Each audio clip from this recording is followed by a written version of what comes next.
Halo friend, ketemu lagi bersama cerita Angkal Aul. Gimana kabarnya guys? Ya, yang melihat video ini semoga diberikan kesehatan, keselamatan dunia akhirat, dan umur panjang ya kan. Nah, ini enaknya bahas apa ya kali ini ya?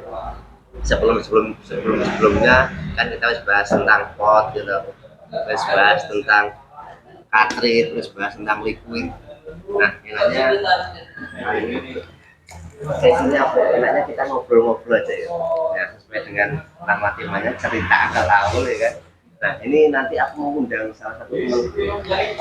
Jadi temanku sih dulu itu di salah satu instansi sama-sama bekerja di sana, terus akhirnya sama-sama riset, akhirnya bertemu dengan cara-cara masing-masing. Nah, beliau ini dulu sebagai seorang sosok dari resepsionis meniti karir beberapa tahun langsung menjadi seorang manajer, tapi bukan manajer apa yang mau kita bahas, tapi success story-nya kita nanti semuanya nanti langsung tahu aja sama teman-teman itu.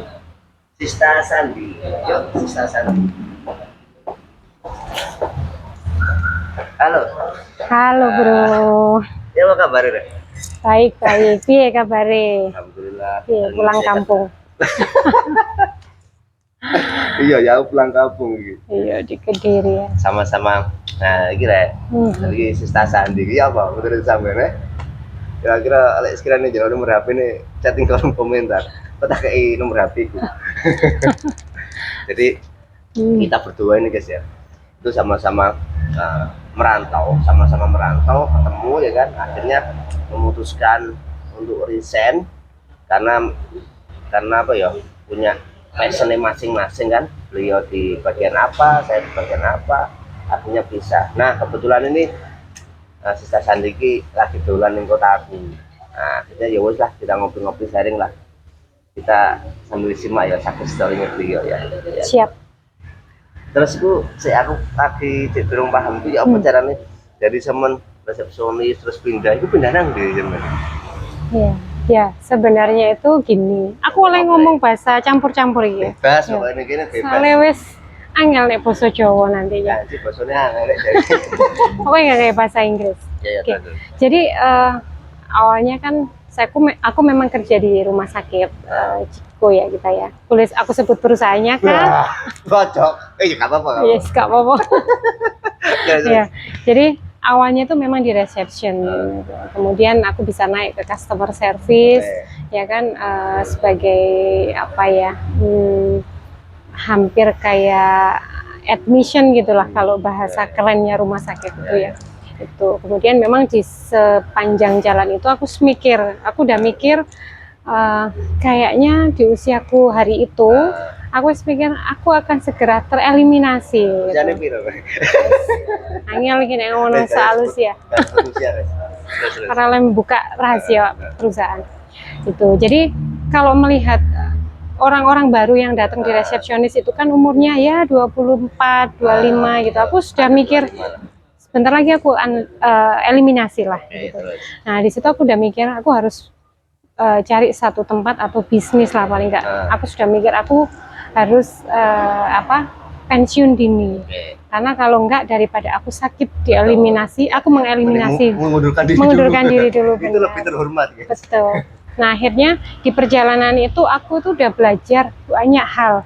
Ya bisnis, inget tau aku pernah jualan kue. Oke, paham.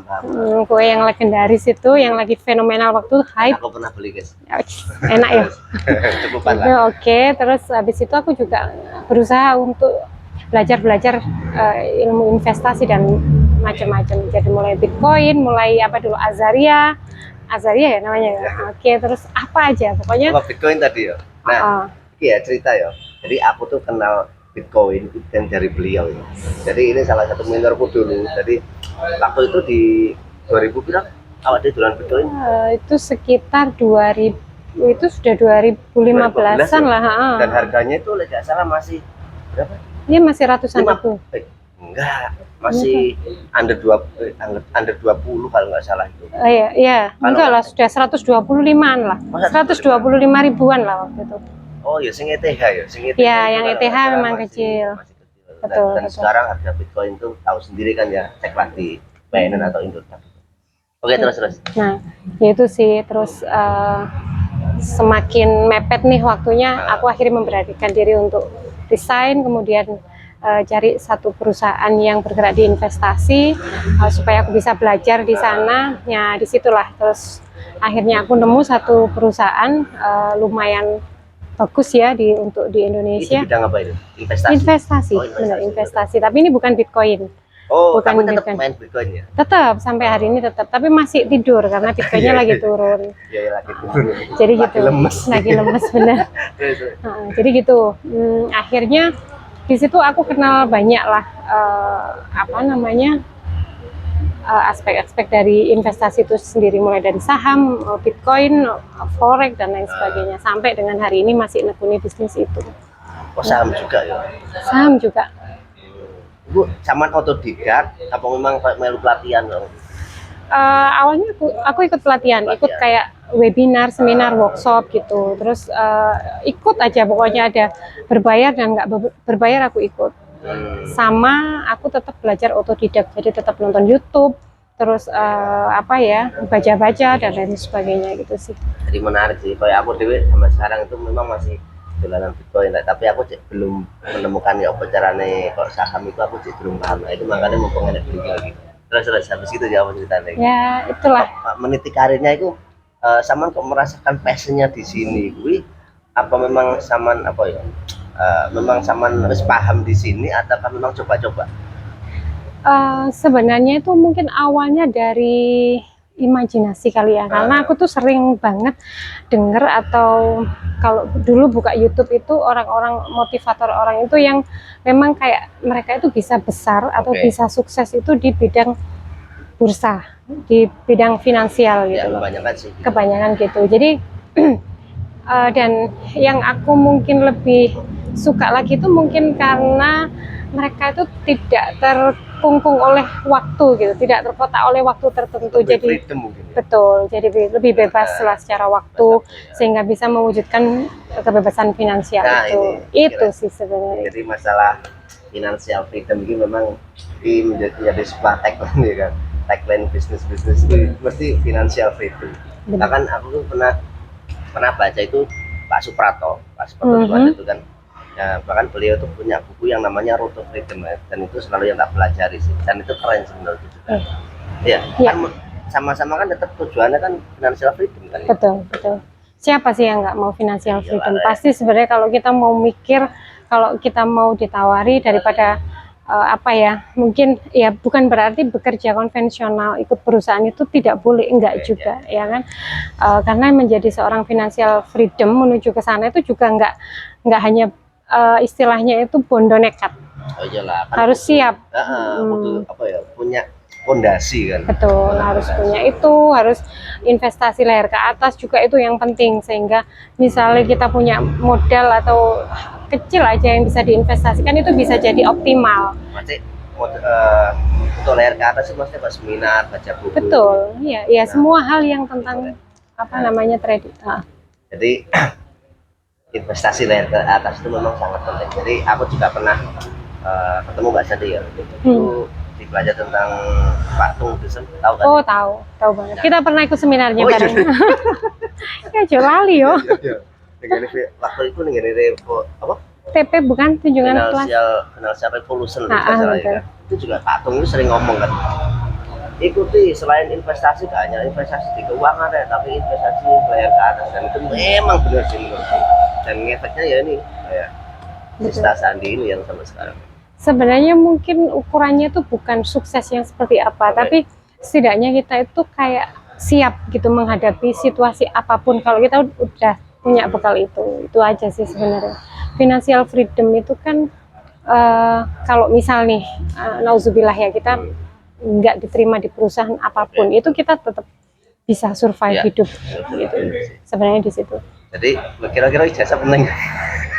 Kalau soal itu jujur ya nggak seberapa penting, tapi bukan berarti enggak ya. Tapi kalau kita bisa capai dua-duanya, kita bisa financial freedom, tapi kita juga secara akademis juga oke. Ya kenapa enggak? Ya, gitu. Kalau mati kan Aku ben kuliah iki ben manfaatnya rek. Oh, kuliah mana lo ini? Ambil jurusan apa? Sekarang tak ganti. Jurusan biasanya kan jurusan jenenge kita tuh kan maklar, marketing ya, maklar everything gitu. Terus gitu. Apa? Ya itu sih sampai akhirnya hari ini aku lebih ke apa ya, suka atau ngisi-ngisi kayak seminar juga untuk jadi motivasi, betul. Untuk apa ya, mungkin bagaimana caranya menganalisa market sehingga itu ada potensi yang bisa kita ambil itu tapi sih. sorry ya. Untuk sing sampean geluti sekarang tuh yang lebih fokus itu di bursa saham atau forex? Sebenarnya semuanya.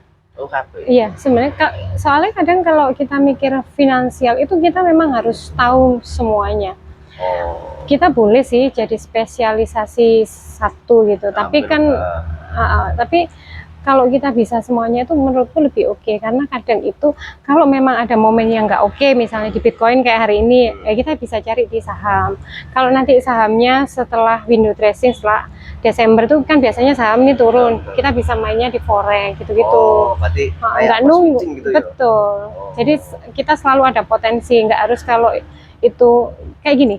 Kayak orang berbisnis, misalnya sekarang dia main beras nih gitu, nanti beras sudah mainnya gula, nah gitu-gitu. Kalau dia hanya spesialis beras misalnya, ketika ada momentumnya bagus di gula, dia nggak bisa kan, peluangnya jadi terlewatkan gitu. Pak Saman, proses sing dari dari low sampai sekarang ini sama proses berapa tahun?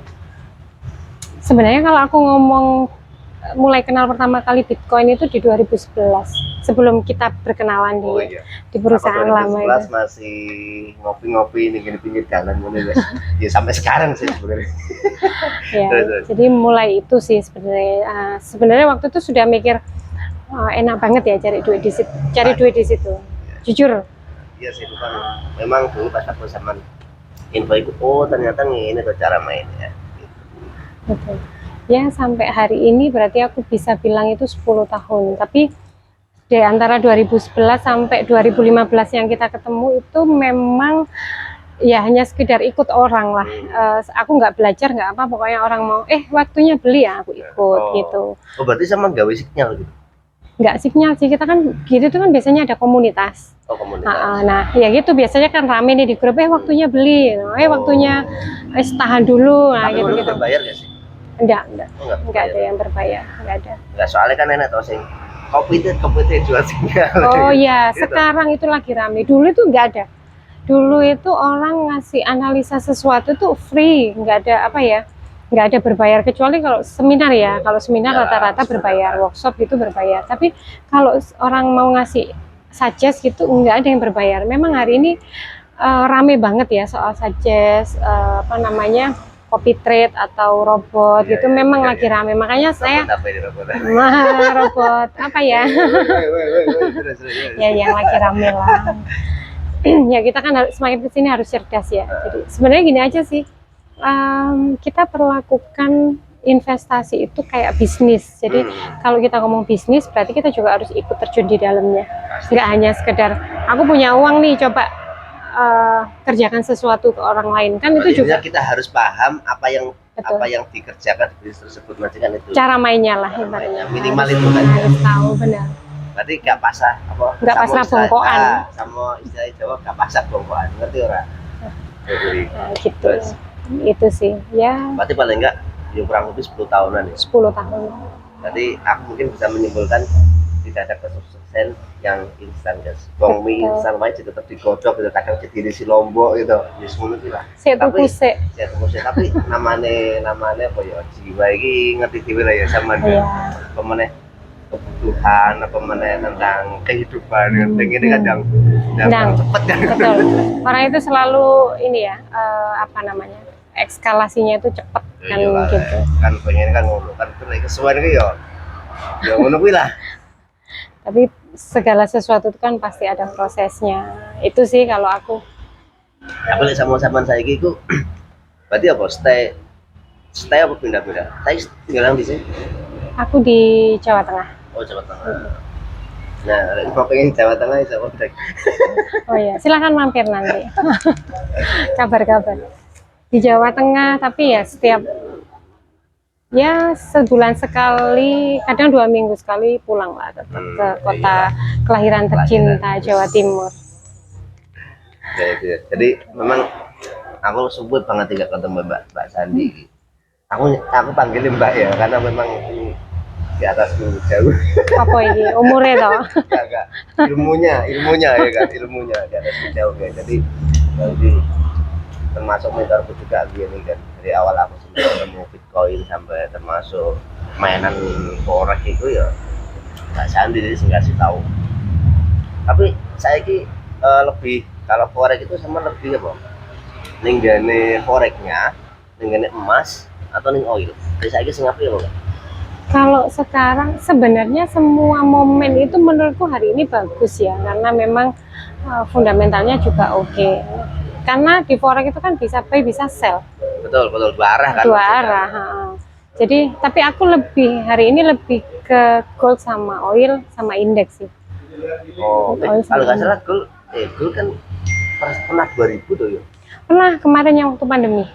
2000 terus turun. Sekarang sudah kayak mulai angkat-angkat naik sih. Kalau nggak salah 1.700 atau 1.800 sih. Sekarang 1.800. Oh berarti kan mulai naik Udah dong. mulai naik. Soalnya penyarannya aku pernah ngecek itu di 1.700-an kalau nggak salah ya. Betul.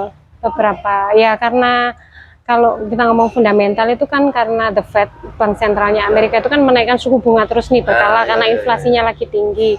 Itu sih. Jadi kan emasnya pengaruh nggak? Pengaruh lah. Kalau terjadi perang atau ketidakpastian global itu kan pasti orang lebih cenderung melarikan uangnya ke emas. Oh. Jadi emas ini bisa naik. Apalagi kalau ini benar-benar jadi perang dunia ya. Untuk hari ini kan masih ya, perang antara Rusia Ukraina betul. Ngeri loh tapi. Menurut sama ini sama misal perang, nah itu kita lebih enak mengamankan di emas batangan atau main di senggane trading emas menurut saya. Tergantung sih. Jadi gini, kalau kita ngomong sebenarnya dua-duanya oke, gitu. Cuman tergantung kitanya ya, atau tergantung apa istilahnya itu karakter kita seperti apa. Kalau kita karakter orang yang istilahnya konservatif. Kita mungkin milihnya di emas batangan karena kan ya udah kita simpen fisiknya ya kan, nanti kita apa itu jual ketika harganya tinggi. Soalnya aku kemarin tuh baca-baca di wall lah, itu 2023 itu emas tuh bakalan melejit sih, punya sih gitu. Bener gak sih? Ramalannya begitu. Ramalannya begitu. Sebenarnya resesi. Betul. Jadi sebenarnya kan ramalan itu tidak ujuk-ujuk datang ramalan. Sebenarnya karena ada isu-isu di belakangnya betul. Ya karena ada kekhawatiran resesi, imbas dari kemarin pandemi yang kepanjangan itu kan negara-negara sekarang keuangannya lagi nggak oke toh. Nah itu. Jadi takutnya itu nanti ada krisis atau resesi. Terus belum lagi ini impact dari perang itu sendiri. Kalau itu perangnya jadi makin rame, ini kan juga ngefek jadi resesi juga. Berarti itu bisa tak simpulkan ini sama lebih ke financial advisor. Betul. Sing mungkin pengen ngerti tentang masalah investasi keuangan, nah bisa nih kontak-kontak beliau kan. Nanti untuk Instagramnya tak ditaruh di kolom komentar lah ya. Kayak aku sendiri ki yo saya sinau juga ambek beliau ini. Karena aku awalnya nggak ngerti, mesti biar gini ngopo sih ternyata saat ketemu ini beliau dengan investasi dan itu memang saat ini sih salah satunya tak hobi juga gitu loh. Ya sepilih kadang gitu lah dan dengan kripto. Tapi kalau untuk saham aku belum pernah sih bener. Emang aku belum ya. Saya nol lah kalau untuk saham. Lebih saat ini masih di kripto. Nggak apa-apa sih kalau mau belajar ayo. Sebenarnya kalau saham itu kan perusahaan-perusahaan yang ada di Indonesia sendiri. Kalau kita mau lihat fundamentalnya apanya juga lebih gampang karena kita kan tinggal di sini toh. Kayak misalnya contoh kayak aku mau hari ini lebih ke invest ya, bukan ke bisnis ya, karena benar-benar jangka panjang kalau saham. Misalnya mau beli BCA sekarang, mungkin take profitnya baru 3 atau 5 tahun. Berarti ini masalah mindset ya. Mindset. Jadi betul. Kita gak iso langsung tuku saiki menibati ora iso ngono ya. Ora iso. Berarti paling enggak ya 3 sampai 5 tahun 3 sampai 5 tahun. Kalau investasi kan begitu. Berarti oleh ngono ya caranya harus pakai uang dingin lah niki. harus pakai uang dingin. Itu penting sih. Tapi sebenarnya ada juga orang yang berani beresiko pakai uang panas juga bisa. Tergantung lah mengelola. Oleh uang panas belanja nih. Ini susunya anak ente wae opo. Ya memang harusnya memang uang dingin. Tapi tergantung kok. Sebenarnya itu tergantung. Tadi yang aku bilang karakter orangnya itu seperti apa. Kadang orang yang berani beresiko itu pakai uang panas ternyata itu juga Worth it gitu. worth it, benar gitu. Karena dia dari awal mungkin juga udah siap, ya sudah lah. Kalau memang misalnya nih uang mau susu gitu, mau beli susu, wes tak tradingin dulu misalnya gitu. Dia sudah siap dengan resikonya, ya mungkin itu malah bikin dia jadi cuan gitu. Ya, ya. Karena apapun usaha ya pasti ya punya resiko Pasti, ya kan. apapun Nggak cuma itu. usaha lah, kehidupan aja punya resiko kan. Mau kita jalan-jalan ya kita nggak pernah tahu lah, kadang tidur ya ini resiko ya. Betul. Jadi memang tipe orang kan berbeda biasanya. Iya. Ada yang tipe konservatif atau memang High risk. high risk itu juga. Jadi menarik ya. Jadi aku sulit banget ya ketemu Mbak Sani, ternyata ilmunya tambah semangar. Padahal dia ya ngapunten ya sama. Sama-sama. Ternyata aku digas ya Allah. Ya mungkin ini lah salah satu pentingnya masalah investasi dari ke atas ini. Aku mungkin sekarang ini lagi di zona nyamanku, kan? Di zona nyaman, jadi itu Mbak San. Ya memang circle itu mempengaruhi, benar ya? Pasti. Terus, kayaknya itu aku. Mungkin sama tahu lah ya, Mbien itu pas waktu aku masih di luar kota, aku kan lebih mengeksplor diri kan ya. Nah itu mungkin karena aku menemukan teman yang tepat, itu kan. Dari sama ini memang aku belum menemukan tuh teman yang sefrekuensi gitu. Jadi akhirnya ya wes lah kayak gini baik cukup Zona nyaman. Zona nyaman. Bahaya loh. Nah ini. Zona nyaman tuh bahaya. Berarti kudu ngecas mana ya? Iya toh, harus toh. Iya sih. Nah, berarti kalau sampean ini posisinya kalau forex dan lain-lain kan Sabtu Minggu libur ya? Iya. Berarti free time dong. Free time. Nah, berarti sama kalau sampean ki enak kantor ya sih? Ada kantornya banyak. Oh. Kalau di Kediri aku kurang tahu ya, tapi kalau di Surabaya banyak, puluhan. Yang bergerak di bidang itu. Ya? Betul, yang bergerak di bidang Ya, itu. iki sing masalah saham. Sama saham kan harusnya kan jangka panjang. Untuk sama kita masuk ning pasar itu kita harus memilih ning toko ini kita harus masuk pasar mana ini maksudnya. Soalnya kan ada misal sama dari perusahaan pialang A, B, C ya kan ada toh. Nah, iki awak dhewe iki memilih yang tepat itu seperti apa? Kalau perusahaannya ini. Perusahaannya. Bukan produknya ya. Nah, bukan. Kita perusahaannya dulu. Kalau perusahaannya sih yang penting itu legal dulu. Legal. Ya kan. Sekarang kan ada badan yang mengawasi ya, ada OJK, ada Bapepti ya. Yang penting ada itu. Dan jangan hanya sekedar lihat misalnya ada perusahaan yang ngomong kami legal gitu, bisa dicek juga gitu. Jadi segala sesuatu hari itu kan sebenarnya gampang karena kita dibantu sama Google dan internet toh. Jadi bisa sih itu dicek. Tapi gitu. Kemarin itu aku juga enak salah satu pialang sekuritas ya. Dia legal, tapi buktinya dia kabur. Oh gitu ya. Ya. Menurutku ya apa ya? Mungkin juga sama dilihat dengan profil perusahaannya, dia sudah berdiri berapa lama, kredibilitasnya bagaimana, itu juga penting lah profil perusahaan. Sama kayak kita mau beli sebuah brand gitu kan, kita mesti ngecek dulu toh ini aman nggak, nah kayak gitu. Jadi ya untuk segala sesuatu untuk kita ke depan untuk lebih baik ya kita harus memang benar-benar apa ya istilahnya itu selektif ya. Selektif checklist banget lah menurut gue begitu. Nah itu kan dari segi perusahaan. Nah masalah saham nih. Ya kan? Nah aku kan orang ngerti. Saham kan upahnya tuh nih. Iya 500 lebih. Nah sekali aku misal aku punya duit 1 juta nih. Dan itu kan banyak harga. Nah aku pengen itu lebih beli dengan perusahaan sing wis gede atau memang sing masih kecil menurut sama ya Pak? Kalau itu juga tergantung juga. Jadi kalau perusahaan yang besar itu misalnya apa dulu? Misalnya BBCA ya. Tapi kita juga tahu ya kalau BBCA kalau 1 atau 2 tahun tuh biasanya memang grow-nya itu enggak banyak. Jadi kita siap nggak di situ? Kalau kita siap ya nggak apa-apa investasi di situ, itu aja. Atau mau main yang bertransaksi ke saham yang apa namanya valuasinya kecil, ini apa itu harganya masih murah, misalnya di under 200 gitu kan, ada yang 150 gitu-gitu. Tapi ya gitu, siap nggak gitu kalau misalnya itu nunggu juga beberapa lama gitu. Itu aja sih. Sing apa ya? Sing gak telaten ini kan ngenteni. Nunggu lama. Padahal kebutuhan tiap bulan ini gak bisa dinteni, guys. Karena kalau saham itu memang konsepnya, menurutku ya, saham itu konsepnya nggak bisa dipakai untuk bisnis. Bisnis itu kan untuk menghidupi kita, paling nggak berbulan monthly lah. Yang dicari orang sebenarnya kan itu tuh, Mas. Betul. Itu lebih, kalau saham itu lebih ke aset, ya lebih ke investasi jangka panjang. Jangka panjang itu kita ngitungnya mungkin 5 bahkan sampai di atasnya 5 tahun. Itu sih.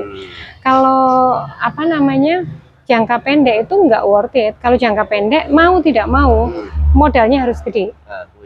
Gitu. Jadi contohnya gini, kalau misalnya kebutuhan kita 1 bulan itu 10 juta anggaplah, ya kan. Sedangkan saham itu biasanya ya orang dalam 1 tahun itu mereka dapat profit 20% itu sudah bagus. 20% ya aku bilang. Jadi kita hanya tinggal ngitung kalau 1 bulan kita kebutuhannya 10 juta. Nah kira-kira berarti kan 1 bulannya 2%. Nah berarti kita tinggal ngalikan 2% dari 10 juta itu berapa, ya 2%-nya dari berapa rupiah gitu ya, sekitar 2 miliar gitu. Aku ini pas waktu senang kok gak bisa diaplikasikan sekarang. Tapi memang saya kira ya memang selain kita misalnya bekerja kayak aku sendiri kan masih bekerja di ikut orang ya kan, tapi meskipun bekerja jangan nyaman hanya di satu tempat gitu kan. Jadi ya perjalanan kita harus mengeksplor potensi diri lah ya. Itu sih. Dan circle menentukan masa depan Anda. Cari ini, bener gak sih? Bener banget. Circle akhirnya membentuk mindsetnya kita. Mindset itu membentuk kita ke depannya seperti apa. Ya kan, kalau kita di circle yang aman-aman dan kita juga memilih untuk sama-sama aman, ya itu aja, udah nggak akan kemana-mana gitu. Itu sih. Berarti aku tuh boleh konco mana? Enggak sih, kan circle itu tidak hanya lingkungan yang mungkin tempat kita kerja, makanya mungkin kita banyak literasi lagi. Sekarang YouTube itu kan benar-benar bisa diakses. Kita mau mindset kita seperti apa, kita tinggal cari di YouTube, itu cari aja yang bisa mempengaruhi kita, itu juga bisa ngefek.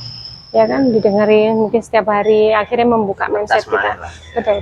Jadi lebih itu tadi investasi dari ke atas juga, selain baca buku, baca buku ya kan, ikut seminar gitu. Memang sama ngomong, wah aku kayaknya motivasi, gak butuh motivasi, iya tapi memang bagiku itu motivasi awalnya kan kayak ngecas awal diri ya, supaya mengeluarkan passionnya awal diri itu bisa lebih kuat gitu loh, daripada sing hanya yowes aku budak kan gitu.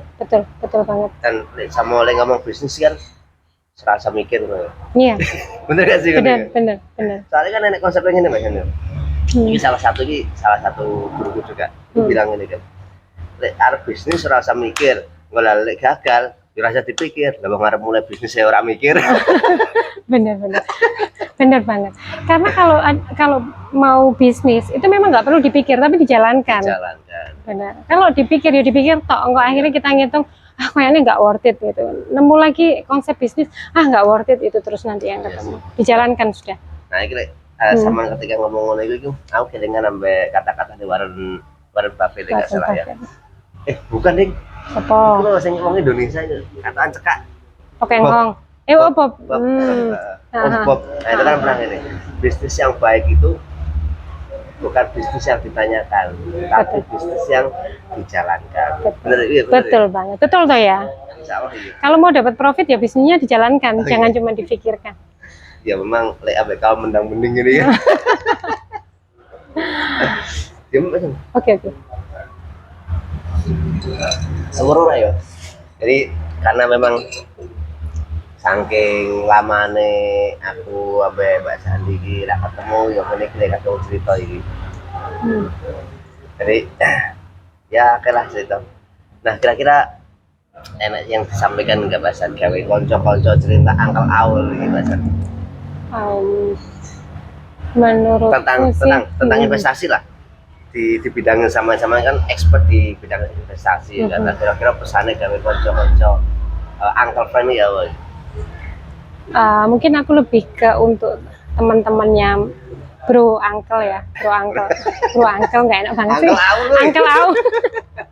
Ya untuk teman-teman, jadi gini aja sih sebenarnya untuk kalian yang memang punya mimpi ya kan, yang punya mimpi setinggi langit, semua orang punya mimpi setinggi langit ya, segera diwujudkan. Salah satunya mungkin kalau mau berinvestasi ya belajar kemudian lakukan, belajar duit, sudah itu aja. Jadi nggak perlu terlalu banyak mikir nanti caraku belajar, ya banyak cara belajar, itu banyak cara menuju Roma gitu.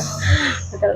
Banyak cara banget karena aku ngalami itu. Jadi aku benar-benar nggak ada yang mentor yang benar-benar giring aku sampai ke arah sana, enggak. Tapi mentor yang paling kuat di aku adalah diriku sendiri. Motivasiku bahwa aku harus bisa mencapai itu. Nah, itu yang penting. Karena sebenarnya musuh dari kita adalah kita sendiri, dan mentor yang terbaik buat kita adalah diri sendiri.